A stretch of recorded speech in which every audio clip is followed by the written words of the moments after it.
you could smell me. No, I can't. I'm not No? allowed to in the protocols. Oh, really? No, I'm not allowed to. I can't. Can you smell me, though? Yeah, I can, but I'm not allowed to tell you what it is, how bad or good it is. I'll just say I smell like cherries. And no, you don't.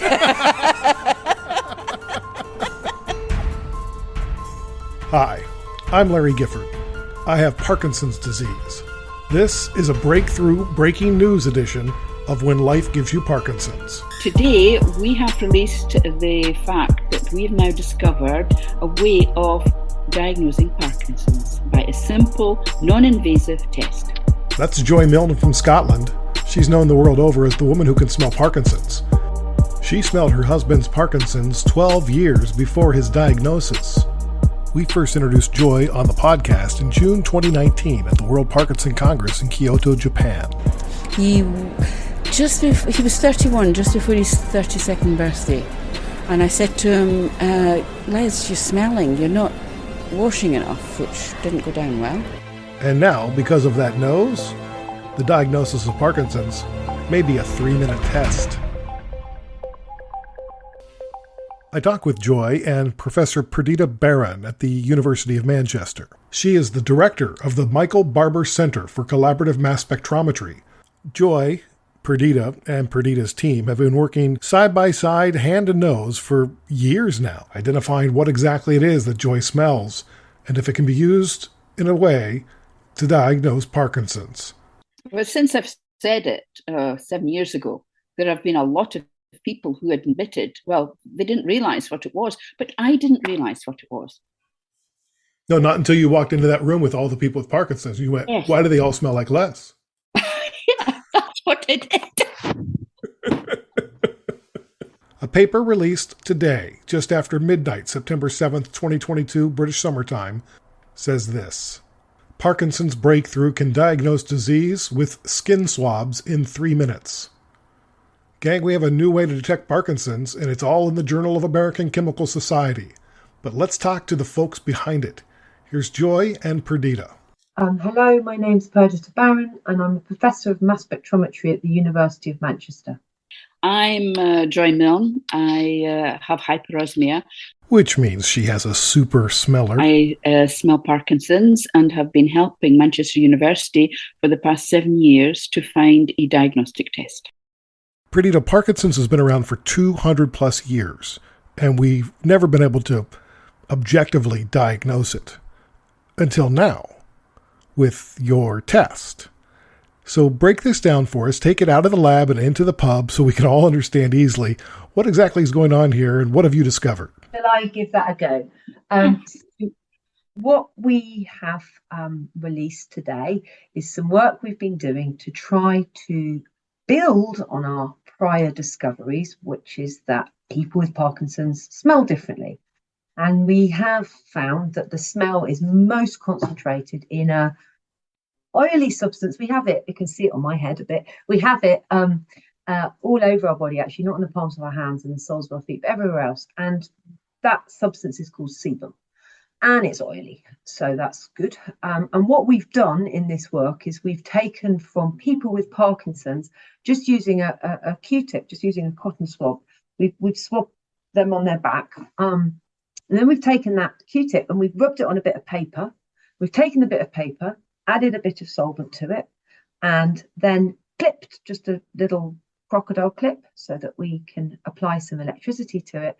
And we put it next to the mass spectrometer. And when we apply the electricity, the molecules that we took off people's backs are mixed now in the solvent, and they spray out. Oh, we cut the paper to a tip, so it's a little triangular piece, and they spray out into the mass spectrometer. And what happens then is they very, very gently lose the solvent, and we can weigh them. And when we do that with people with Parkinson's disease compared to people without, we see that there are some really big lipids, that's fat molecules, that are more, there's much more of them in people with Parkinson's. So we are able then to say, and in fact, there's about 600 that we see that are differently regulated and mostly upregulated in people with Parkinson's. Upregulated is sciencey for above average. So we're able to use this method, which is really just spraying your sebum from a bit of paper to tell whether someone has got Parkinson's or not. This is a biomarker? So what we found is that there are some classes of lipids, and these are in the acylglyceride category, triglycerides and actually larger acylglycerides, that are definitely substantially upregulated. And we now pose them as something that could be used as a biomarker. Can I push pause here? I want to decode what she just said. Perdita, we'll get back to you. Essentially, there's no biomarkers for Parkinson's right now, but high triglycerides are already biomarkers for heart disease, high cholesterol, possibility of stroke. Also, it's acute inflammation of the pancreas. There's all sorts of things that they're already using this for. So to add one more disease to the possibilities of a biomarker that already exists for other diseases makes it likely this is the test that has the potential to massively improve the diagnosis of people with Parkinson's disease. That is amazing.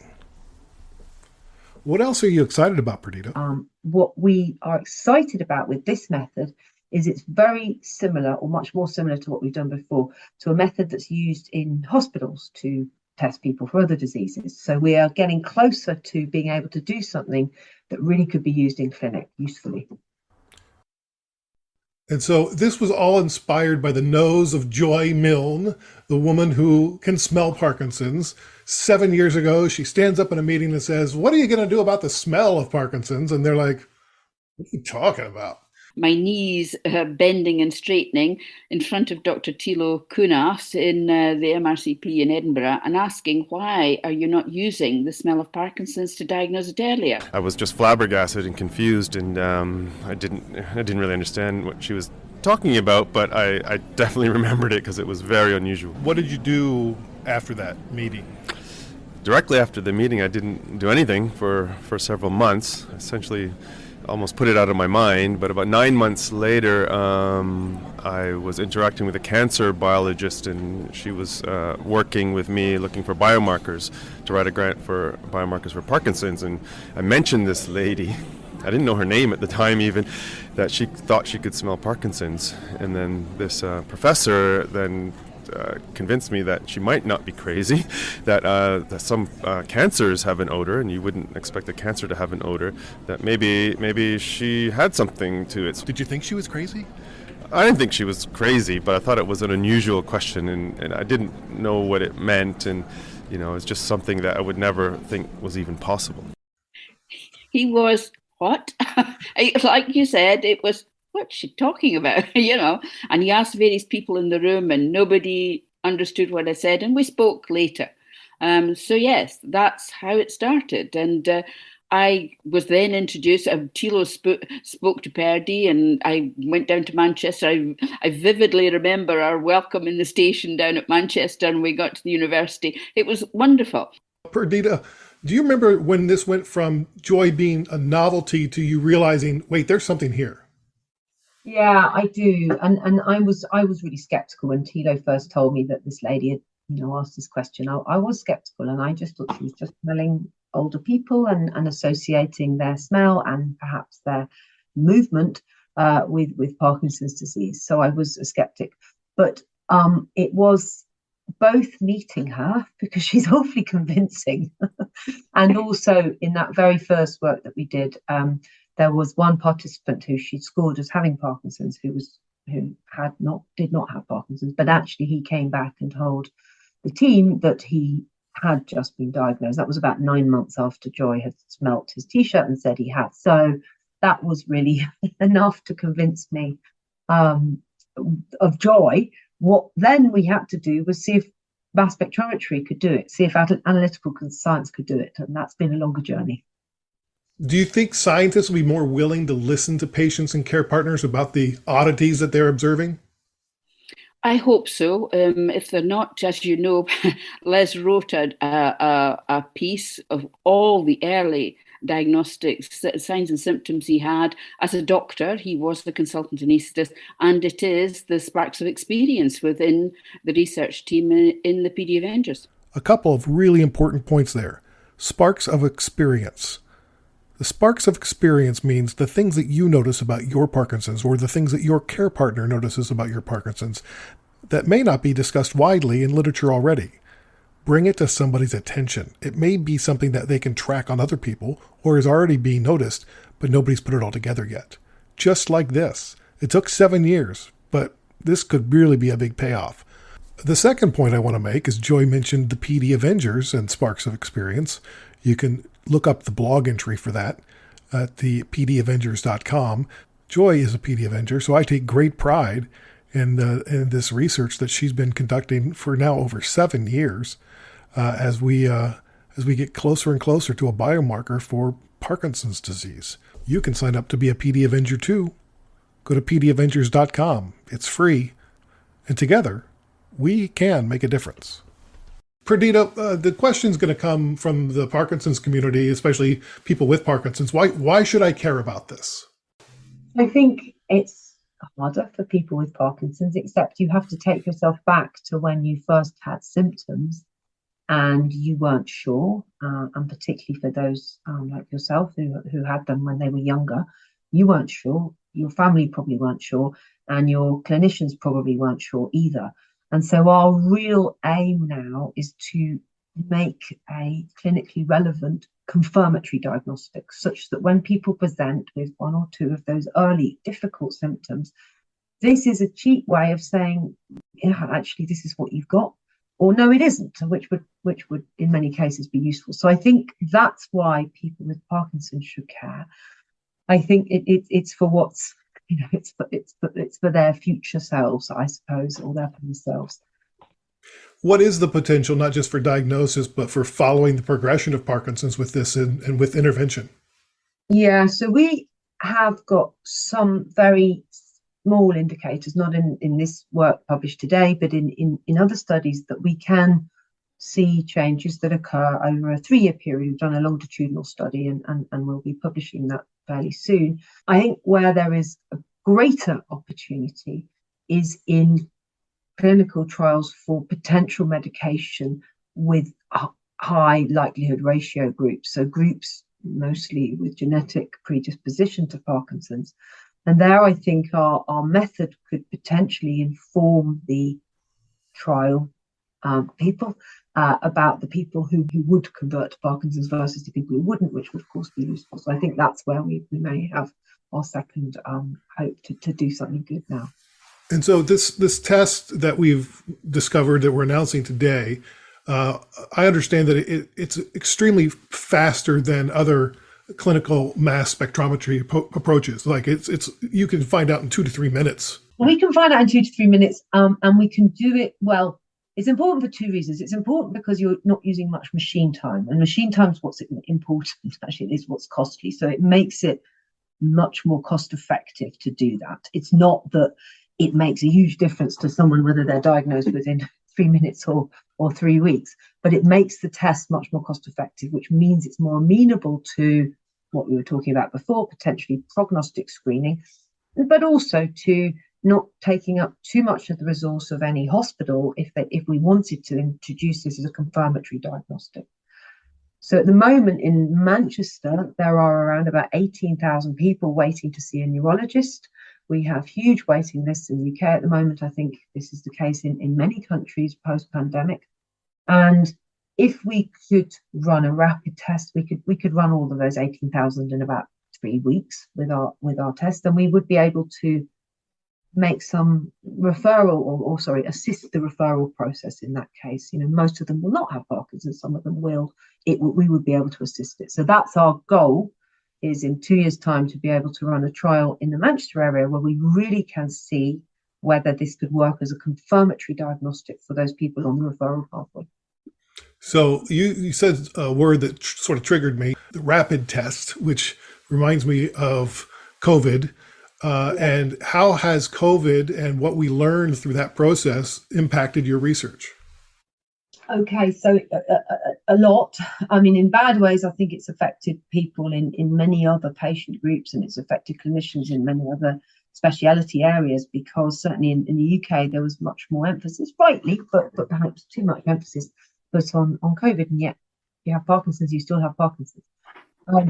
That's been a lesson learned. But from my perspective, I was seconded to the UK government to help to try to see if mass spectrometry could be used as a test for COVID, and that really taught me about making rapid tests, because we needed to compete with RT-PCR, and it also brought me and my group in much closer proximity to clinical research. And I think the most important thing there is that we, in research labs in universities, we can develop all sorts of fancy things that look great, but actually to make something that's going to be really useful and can be rolled out across the world, or at least to any place that has a clinical biochemistry group in their hospital, then it ought to be something that could be done by a technician in that hospital who, not to be mean about the technicians, they don't want to think, they want to just do. And that's what happened with COVID. We had to have tests that were just reliable and could just be done by, willing technicians. And in what we're trying to do now with Parkinson's is to make this test robust so that it can be performed by many different people in hospital labs. How gratifying is this day compared to 7 years ago when you stood with wobbly knees in front of that group? I can't describe it really. I feel very emotional about it, actually. I heard you released a short film with the foreword where I discuss what happened. Les was literally on his deathbed the night before he died. For Les, as a doctor, once we had discovered this, he almost became the old Les again. He was investigative, he thought about what it meant. The night he was dying, he made me promise that I would continue and I would do this research. And I have to say, it has paid off. I mean, it is wonderful what the group have done. And he would be very, very proud of how they have worked with it. It is tremendous. And I promised I would do this. So I feel I have given some credence to really the suffering he went through. I mean, he would be so pleased. There's other people out there that are noticing things about their partner's Parkinson's or their own Parkinson's, but they're afraid to speak up. What would you tell them? I stood up at my first lecture was at the Edinburgh Parkinson's group, and I stood up and I told the truth. I did it with Betty and Rena, two friends. Ivan and John had been Les's friends. We were all together in that Parkinson's group. The three of us got together after Les had made that list of early diagnostics, and we discussed it, and I stood up and I said very honestly, very frank about what it was. The response I got from the people with Parkinson's and their carers, I mean, Betty and I were nearly in tears. We had spoken about their most hidden secrets, the things they had not been able to speak about with anybody else. Yet I had said it had happened to us, so they were able to speak to me. That's great. That's powerful. Perdita, how is the science community embracing this different than maybe it did 5 years ago? I think the clinical community, we've had fantastic support from. We have really great collaborators and actually also from patients there, and it's been wonderful. And actually some of that has been because some of them have, or some of their junior doctors have, smelt the smell too, and they're like, okay, right, she was right, this is something. And some of the other symptoms we've talked about, clearly they're really up close to. Scientifically has been sometimes a bit of another story, partly because sebum was just not a biofluid that anyone thought to look at. They really didn't think to look at it, and so we've had various difficulties in convincing people that it's worth looking at, or that looking at it is viable. But actually, we have shown now. I think now we've really finished the 0 to 1 stage of what we're doing, and now the 1 to 10 will be bigger, and we're pretty confident about it now. And are there other diseases that you think you'll find some linkage to sebum to? So we've shown in collaboration with researchers at the University of Surrey that we can use sebum to diagnose COVID, and that was really great. Actually, it worked extremely well, worked almost as well as blood, and as well as swabs. So that was very good. Actually, saliva is really variable, and saliva was definitely much worse. So we've done that, and in the course of that work, some of those individuals have been clinically followed, and we could distinguish those with hypertension from those who weren't. So that's good. Joy's got some interesting things coming with a colleague of mine who's leading on some work looking at tuberculosis, and that's not actually the disease, but the bacterium itself has an odour. And they are looking to see whether that odour is also caught well in sebum. I think that's the interesting thing about sebum. So a sweat is like water. Sebum is like oil. And so it catches molecules that are kind of more oily. And odorous molecules can often be in that category. And so, there'll hopefully be more to come on the tuberculosis story soon. I think one of the things going back to sebum and smell that I found really interesting, and Joy and I have talked about quite a lot, is that we kind of knew all of this stuff. So we know when babies are born, they have a load of sebum, don't they, in their head, and you kind of see it there, and they smell delicious. Yes. And then that smell kind of goes away, and actually people stop producing so much sebum post-4. But when they get to about 13, like my teenage boys are now, then they start smelling again. And they also produce a lot more sebum. And then actually also when people get older, and not just people with Parkinson's disease, people do produce more sebum. It is a feature of older age, and people smell more when they get older. And so I think this relationship between progression and sebum and odor has sort of been there for all of us to pick up, and we just happen to be the ones that did, thanks to Joy. If I heard you correctly, in 2 years we'll have a study going? Yeah, in Manchester to really get this into clinic. So how far before it's in use? That will depend on regulatory agencies and what they want to regulate, and that will depend on the economic benefit of doing this. So that's very political. In your, what's best case, worst case? Well, best case is that we demonstrate that it's of economic benefit to in the case of the UK to make more impact into those waiting lists. I think that is actually something we can do, and we really should do.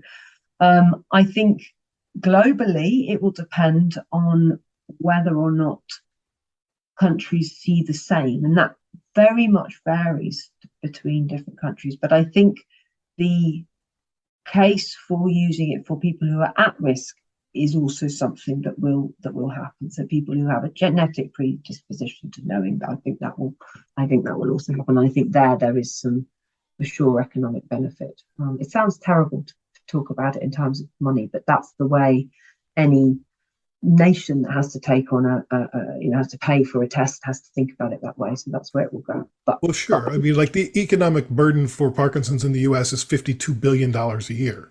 And the emotional burden of somebody who's trying to get diagnosed is even greater than that, and can last 6 to 10 to 12 years of a journey that they don't need to take. Yeah. And I think there are people I think there's an underdiagnosed cohort that probably that's just not known about. No, Joy's been doing a lot of work with women with Parkinson's, and I think that category in particular, but others too.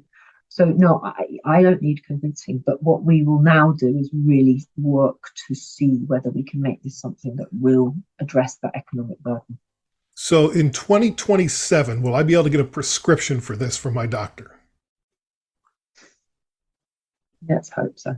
Let's hope so. Okay, that's great. I like hope.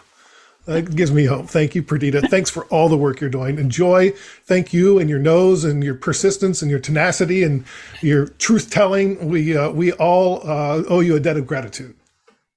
A pleasure.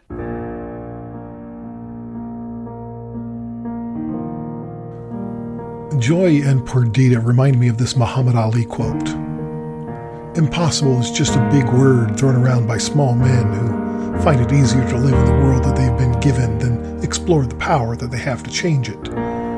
Impossible is not a fact, it's opinion. Impossible is not a declaration, it's a dare. Impossible is potential. Impossible is temporary. Impossible is nothing. If you want to hear more from Joy and about her story, check out episodes from June 5th, 2019, when we were at the World Parkinson Congress in Japan, and we revisited her story in October the 20th of 2019. The charities Parkinson's UK and the Michael J. Fox Foundation, as well as the Royal Society, funded this research led by the University of Manchester, which has studied the sebum from people with and without Parkinson's. The work is ongoing, and their trial has now recruited over 1,000 patients. When Life Gives You Parkinson's is a Curious Cast podcast. Our story producer is Dila Velazquez, sound design by Greg Schott. The presenting partner is Parkinson Canada. Diagnosed with Parkinson's? You're not alone. Parkinson.ca. The Super Walk is this weekend. Look forward to seeing you there. Thanks also to our promotional partners, the World Parkinson Congress 2023 in Barcelona, Spain. We're going to be there, Rebecca, me, and all of our pals from Parkinson's Land. Make sure to be there with us. Go to WPC2023.org for details. Wouldn't it be great if there was a Parkinson Land? What kind of rides would that be? Michael J. Fox Foundation's Parkinson's podcast, hosted by me, Larry Gifford, available on Apple Podcasts and michaeljfox.org. PD Avengers. Are you a PD Avenger yet? Come on. Sign up. It's free. It's awesome. Joy's a PD Avenger. You could be one too. PDAvengers.com.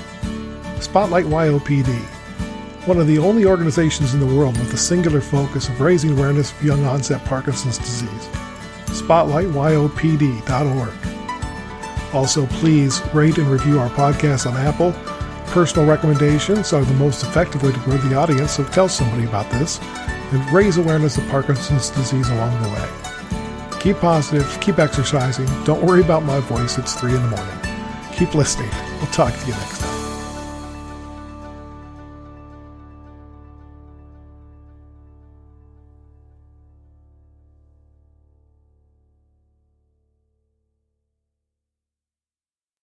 Canada may be known for its landscapes and friendly people, but beneath the surface lies a darker side of crime, history, and the paranormal. Since 2017, the award-winning Dark Poutine podcast has explored the shadowy corners of the Great White North and beyond, delivering chilling tales from a uniquely Canadian perspective. Hosted by Mike Brown and Matthew Stockton with over 300 episodes and fresh releases every Monday, Dark Poutine is your weekly ticket to the creepier side of Canada. Listen to Dark Poutine on Apple, Spotify, Amazon Music, or wherever you get your podcasts.